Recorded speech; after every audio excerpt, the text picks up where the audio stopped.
Referente al artículo 3 común a todos los convenios de Ginebra, tenemos que tener en cuenta que si bien el protocolo adicional número 2 de 1977 es en sí una normativa específica para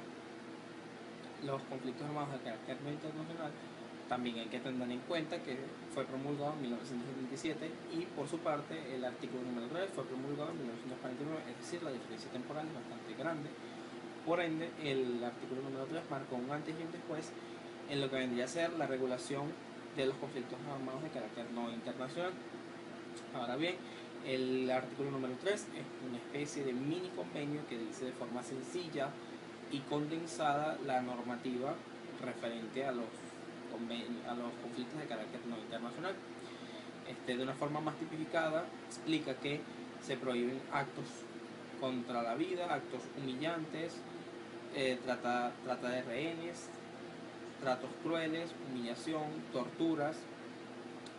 Los heridos y enfermos deben ser tratados. Se le da la capacidad al 6CR, al Comité Internacional de la Cruz Roja, a participar de forma asistencial para tratar a los heridos y enfermos. Las partes participantes, obviamente en el conflicto, deben cumplir de cierta forma a través de acuerdos especiales, de forma total o parcial, los convenios de Ginebra. Y por último, que las normativas previamente dichas no tienen repercusión sobre el estatuto propio del país. Ahora bien, originalmente los convenios de Ginebra estaban orientados únicamente hacia los militares. Por ende, no existía la protección o el principio de protección humano,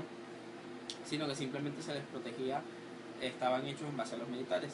pero solo por el apartado legal, ya que el 6CR ya había pensado que era necesario proteger a las víctimas de los conflictos armados, pero había problemáticas tanto con las leyes convencionales como con las leyes propias de cada país. El 6CR había propuesto que era necesario ayudar a las víctimas, puesto que la brutalidad y el desastre ocasionado por los conflictos armados de carácter no internacional en muchas ocasiones eran más atroces o eran peores que los mismos ocasionados por un conflicto armado internacional, además de que suelen ser conflictos que suceden más comúnmente, por ende causan más daños. Ahora bien, la primera vez que sucedió o que se dio una reunión referente a la protección de víctimas en conflictos armados de carácter internacional fue en 1912, pero esta reunión ni siquiera fue tomada en cuenta, no fue sino hasta 1921, cuando durante la 10ª conferencia internacional de la Cruz Roja se incluyó una resolución sobre la participación de la Cruz Roja en las guerras civiles, pero al ser una resolución perdía poder frente a las leyes convencionales. Ahora, ya luego fue, sino hasta después, en 1938, cuando durante la 16ª Conferencia Internacional de la Cruz Roja, que se reafirmó y se potenció lo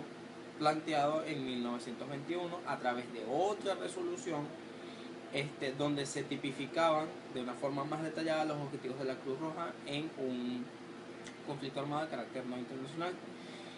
De esta manera, era la primera vez que la conferencia cumplía el objetivo de hacer cumplir los convenios de Ginebra. Ahora bien, luego, en 1946, se propuso de una forma más realista que las partes en conflicto tenían que reconocer la utilización de los convenios de Ginebra, pero solamente en sus aspectos más fundamentales, todo esto con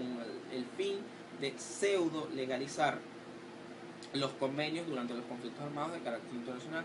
Gracias a esto y a otras conferencias en cuestión, se sucedió lo que hoy en día se conoce como la Conferencia de Estocolmo. Es donde se dieron extensos debates y se logró el cometido final de la Cruz Roja, que era llevar un proyecto de ley sobre la regulación de los conflictos armados de carácter internacional a una conferencia diplomática. Luego, en la conferencia diplomática de 1949, fue donde se llevaron a cabo todos los procesos para la formalización de una ley que regulara de forma estricta los conflictos armados de carácter no internacional. Ahora, los primeros debates fueron bastante divergentes, ya que existían principalmente dos bandos. Estaban las delegaciones que pensaban que obligar a los estados a cumplir una ley que protegiera y les brindara apoyo legal a los insurgentes era peligroso, además de que podía causar que los criminales vulgares se disfrazaran de organizaciones para apelar al apoyo brindado por la Cruz Roja, por los convenios de Ginebra. Ahora bien, también se podía presentar el caso de que al proporcionarles protección legal, las leyes del Estado en cuestión perdieran legalidad, perdieran la capacidad de hacerse cumplir. Y todo esto obstaculizaba las medidas represivas del Estado. Luego estaba la contraparte de las delegaciones que pensaban que no todo bandido es malo, porque un bandido puede ser alguien que esté peleando por la independencia de su país. La gran diferencia de opiniones llevó al comité simplemente a delegar el proyecto a grupos de trabajo que se encargaran de tipificarlo de una forma más específica, y hubo 3 grupos de trabajo principalmente. Estuvo el grupo de trabajo número 1 y el número 2, que ambos pertenecieron a la delegación francesa. El número 1 simplemente propuso que se aplicaran los principios más fundamentales de los convenios a los conflictos internos, en lugar de una aplicación total de los convenios de Ginebra. De esta forma se limitaban los casos en los cuales se tenía que aplicar, y era una idea bastante buena, pero el fallo era que al ser un proyecto de preámbulo, nadie votó ni votaría por él. Posterior a esto, en el segundo grupo de trabajo se encargó de realizar un texto en el que apareciera todos y cada uno de los casos en los que eran conflictos armados de carácter internacional y en los que se debía intervenir por principios humanitarios. Pero a pesar de que este fue el texto que realmente ganó, y es lo que hoy día con ligeras diferencias conocemos como el artículo número 3, en su momento hubo unanimidad. Entonces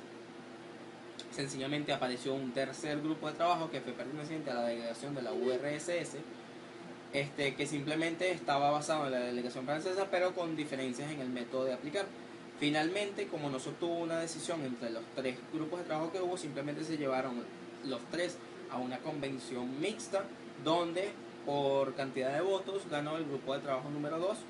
y ese es el proyecto que se aceptó por una sesión plenaria.